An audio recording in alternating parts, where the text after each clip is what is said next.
gösterdi onlarla. Ve şu an işte o anne bomba anı. Buna şehit olan ailelerden 12 kişiydi. Ve o 12 kişiden konuşmaya ve işte o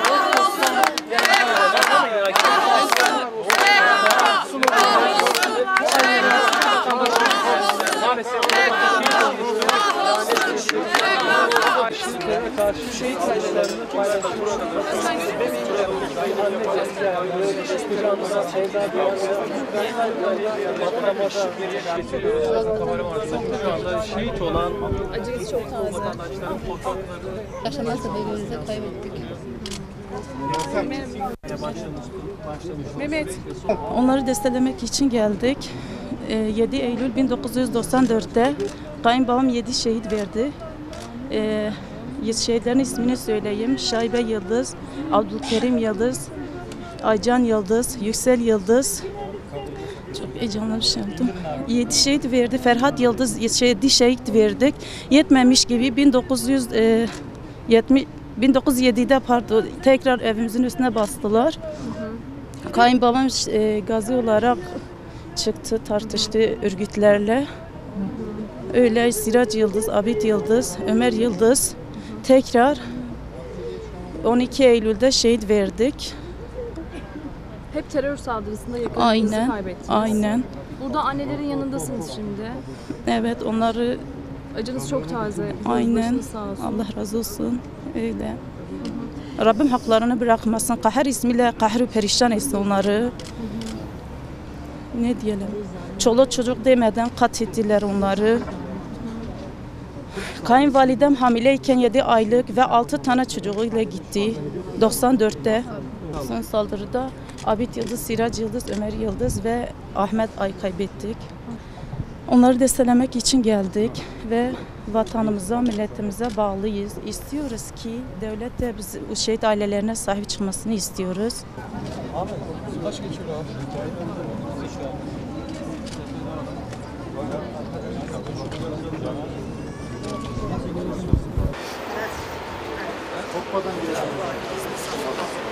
Gel.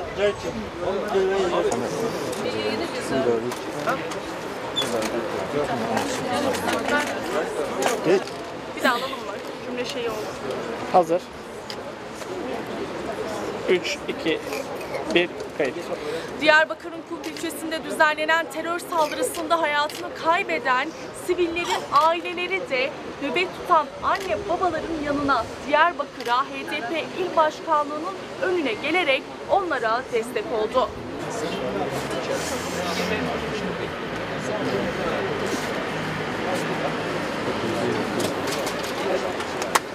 Bir tane de eşimin abinin çocuğu, bir tane de kız kardeşi çocuğu. Ben 4 tane çocuğum. 4'ü de benim evladım oldu. Ben Kulp'ta geliyorum. Ben şehit babasıyım. Bu da eşimdir. Beraber gelmişiz. Bunlara destek vermek için gelmişiz.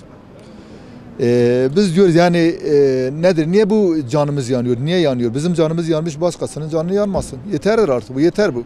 97'de evime baskın ettiler, 5 kişi katil ettiler. Bak bu hala o yarayı çekiyor. 97'de evime baskın ettiler, 5 kişi evime de katil ettiler. Bu o zaman da kanama falan yaptı. Hala çekiyor. Her iki gözü kaybetmiş, böbrek hastasıdır, diyalizliktir. Buna kim bakacak? Ahmet kaçıncı çocuğunuzdu başka? Ahmet benim 4. çocuğumdur.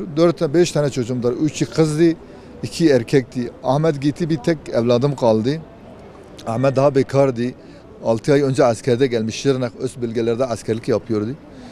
Ahmet geldi, kendi ev imkanı için çalışacaktı. Kendi ananı götürüp gözleri yapacaktı. Gözleri görmek için. Ne yapak? O da gitti. Allah kahretsin. Odun toplamak için odun toplamaya gidiyorlardı.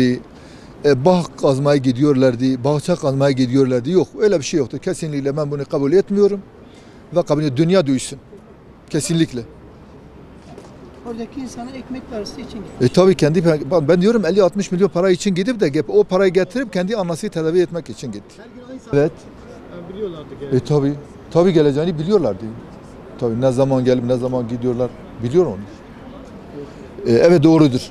Doğrudur. Yıllardır biz terörün hedefindeyiz biz. Doğrudur. Ben dedim ya 97'de evimize baskın ettiler, bizi katil ettiler. 93'te katil ettiler. Benim 3 tane daimi yanarak öldürüldüler. Üzerine naylon döke yaktılar. Benim kayınpederimde 7 kişi böyle bir kurşuna dizdiler bir gecede. Amcanın çocukları 7 kişi. Aileleri buradadır. Ha nereye gitti? Buradaydılar. Artık biz bu acı yeterdi. Biz çekemeyiz. Biz böyle gitse biz bir iki kişi kalmışız. Onu da katletsinler. Biz bu dünyada kurtulalım.